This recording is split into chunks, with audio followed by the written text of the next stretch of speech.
Hi P F fam, ಇವತ್ತಿನ recipe masala ಚಿತ್ರಾನ್ನ. ಮೊದಲಿಗೆ ಒಂದು ಜಾರ್ ತೊಗೊಂಡು ಒಂದು ಕೈ ಹಿಡಿಯಷ್ಟು ತೆಂಗಿನಕಾಯಿ, ಒಂದು 5 ಹಸಿಮೆಣಸಿನ್ಕಾಯಿ ಮತ್ತು ಒಂದು ಕೈ ಹಿಡಿಯಷ್ಟು ಕೊತ್ತಂಬರಿ ಸೊಪ್ಪನ್ನ ಹಾಕಿ ಗ್ರೈಂಡ್ ಮಾಡ್ಕೋಬೇಕು. ಈಗ ಒಂದು ಪ್ಯಾನ್ ತೊಗೊಂಡು ಚಕ್ಕೆ, ಲವಂಗ, ಕಡಲೆ ಬೀಜ ಹಾಕಿ ಫ್ರೈ ಮಾಡ್ಕೋಬೇಕು. ಅದಾದಮೇಲೆ ಒಂದು ಕೈ ಹಿಡಿಯಷ್ಟು ಉದ್ದಿನಬೇಳೆ, ಕಡಲೆಬೇಳೆ ಹಾಕಿ ಫ್ರೈ ಮಾಡಿ.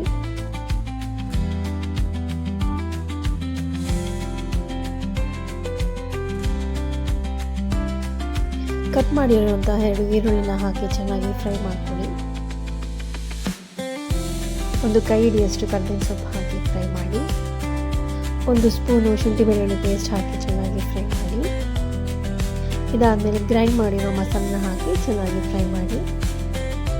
ಒಂಚೂರು ಅರಿಶಿನ ಹಾಕಿ, ಕೊತ್ತಂಬರಿ ಸೊಪ್ಪು ಕಟ್ ಮಾಡಿರೋದನ್ನ ಹಾಕಿ ಒಂಚೂರು ಉಪ್ಪಾಕಿ ಕಲಿಸ್ಕೊಳ್ಳಿ.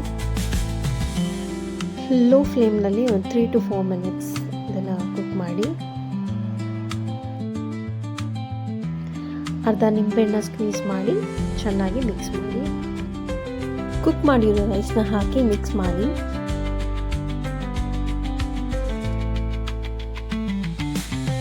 ಮಸಾಲ ಚಿತ್ರಾನ್ನ ರೆಡಿ ಇದೆ. ಟ್ರೈ ಮಾಡಿ. ಇಷ್ಟ ಆದರೆ ಲೈಕ್ ಮಾಡಿ, ಶೇರ್ ಮಾಡಿ, ಕಮೆಂಟ್ ಮಾಡಿ, ಸಬ್ಸ್ಕ್ರೈಬ್ ಮಾಡಿ. Thank you.